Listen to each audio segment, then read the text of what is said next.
Hello, everybody. Just walking out. I'm going to have to finish off all my post-match work. Weather's gone absolutely miserable here. Maybe a bit of prophetic fallacy. But really frustrating one, that, I think, in the end. Everton very, very poor for 60 minutes. A really frustrating one. But they could have got back into that game. Probably deserved to be honest. That frantic 10 minutes came after the introduction of Alcaraz and Jack Harrison, both of whom Moyes was quite keen to praise after the game. It was nice to see Harrison come on and have an impact. I think he hit the woodwork, Alcaraz hit the woodwork, and Dyer had a header cleared off the line by Semenya, who was just absolutely everywhere again against Everton. And then Jake O'Brien hit the woodwork as well in that frenetic 10-minute spell.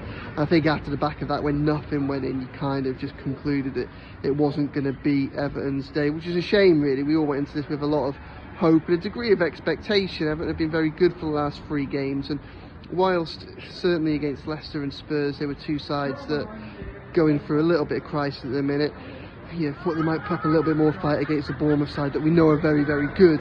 But we're coming to a Goodison that was in good spirits. That wasn't meant to be. Look, Everton just didn't show up that first 45 minutes. They had a few warnings early on.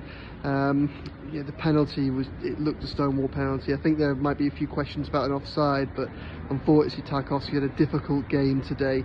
Got the wrong side of Semenya and dived in. It was even without VAR being there as a safety net for referee John Brooks. It was a pretty low risk decision for him to give there and then. I think we all probably agreed with it.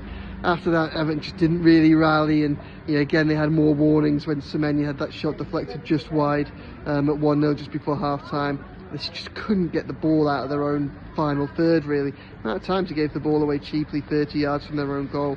They just couldn't escape from it, and the pressure told at the end with that second goal. Bit of luck for Daniel Jefferson, but Bournemouth fully deserved to be 2-0 up at half time.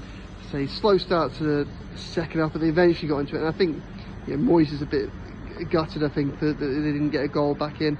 I am as well. I really hope for a good cup run, and I thought it might have been a possibility this season. Would have been so fitting for Goodison. I think everybody who leaves here and says league is priority will all be thinking a bit gutted, but onto the derby, because league is the priority.